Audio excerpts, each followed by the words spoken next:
ನನಗೆ ರಾಘವ್ ಅದೇ ಅವ್ರು ಹೇಳಿದಾಗೆ ಒಂದು 12 ವರ್ಷದ ನಮ್ಮಿಬ್ರದ್ದು ಒಂದು ಗೆಳೆತನ ಇತ್ತು. ಅಂದ್ರೆ ಒಂದು ಹೆಸರಾಂತ ನಿರ್ಮಾಪಕರು ಒಬ್ರು ಒಂದು ಸಿನಿಮಾನ ಮಾಡಬೇಕಾಗಿತ್ತು, ಇಬ್ಬರಿಗೂ ಅಡ್ವಾನ್ಸ್ ಬಂದಿತ್ತು, ಎಲ್ಲ ಆಗಿತ್ತು, ಆ ಕಥೆನೂ ಅದ್ಭುತವಾಗಿತ್ತು. ಬಟ್ ಏನಂದ್ರೆ ಆಮೇಲೆ ಅದೇನೋ ಟೇಕ್ ಆಫೇ ಆಗಲಿಲ್ಲ. ಇವಾಗ್ಲೂ ಬಹುಶಃ ಅವ್ರು ಮಾಡ್ಬೋದೇನೋ ನೆಕ್ಸ್ಟ್ ನಿಮ್ಮನ್ನೇ ಕರೆದು ಮಾರಿಗೋಲ್ಡ್ ಆದ್ಮೇಲೆ. ಸೊ ಅದಾದ ನಂತರ ಸಾಕಷ್ಟು ಸಿನಿಮಾದಲ್ಲಿ ಇವರು ಕೋ ರೈಟರ್ ಆಗಿ ವರ್ಕ್ ಮಾಡಿದ್ದಾರೆ, ಸ್ಕ್ರಿಪ್ಟ್ ಜೊತೆಗೆ ವರ್ಕ್ ಮಾಡಿದ್ದಾರೆ. ಸೊ ಅವಾಗ ಸಿಗ್ತಾ ಇದ್ವಿ. ಆಮೇಲೆ ಅದೇ ನಾವು ಮಾತಾಡ್ತಾ ಇದ್ವಿ, ಅವಾಗ ಎಲ್ಲ ಆಗೋಗಿತ್ತು, ಅಂದ್ರೆ ಒಂದು ಅಡ್ವಾನ್ಸ್ ಬಂದಿತ್ತು, ಬಟ್ ಸಿನಿಮಾ ಟೇಕ್ ಆಫ್ ಆಗಿಲ್ಲ, ಒಂದು ಮಾಡ್ಲೇಬೇಕು ಜೊತೆಗೆ ಅಂತೆಲ್ಲ ನಾವು ಮಾತಾಡ್ತಾ ಇದ್ದಾಗ ಕರೆಕ್ಟ್ ಆಗಿ ನಮ್ಮ ರಘುವರ್ಧನ್ ಸರ್ ಸಿಕ್ಕಿದ್ರು.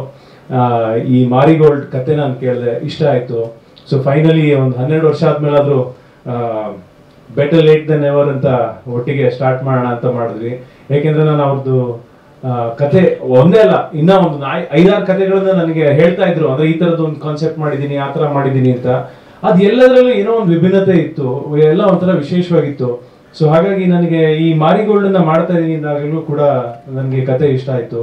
ಜೊತೆಗೆ ಕಾಸ್ಟಿಂಗ್ ಕ್ರೂ ಎಲ್ಲರೂ, ಅಂದ್ರೆ ಯಶ್ ಶೆಟ್ಟಿ ಇರ್ಬೋದು, ಸಂಗೀತ ಶೃಂಗೇರಿ ಇರ್ಬೋದು, ಆಮೇಲೆ ಕಾಕರ್ ಸುದಿ, ಈ ತರ ಒಳ್ಳೊಳ್ಳೆ ಆರ್ಟಿಸ್ಟ್ಗಳನ್ನ ಈ ಸಿನಿಮಾದಲ್ಲಿ ಹಾಕಿದ್ದಾರೆ. ಸಂಪತ್ ಇರ್ಬೋದು, ಆಮೇಲೆ ವೀರ್ ಸಮತ್ ಅವ್ರ ಮ್ಯೂಸಿಕ್ ಇರ್ಬೋದು, ಚಂದ್ರು ಅವರ ಛಾಯಾಗ್ರಹಣ ಇರ್ಬೋದು.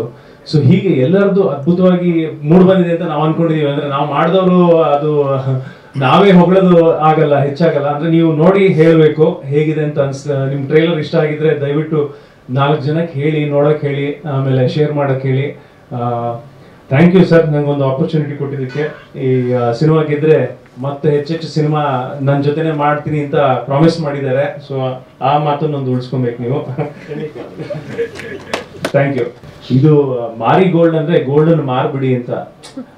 ಸೊ ಆ ತರ ಒಂದು ಮಾರಿಗೋಲ್ಡ್ ಇದು. ನೀವು ಬೇರೆ ತರದಲ್ಲಿ ಅದನ್ನ ಡೈರೆಕ್ಟ್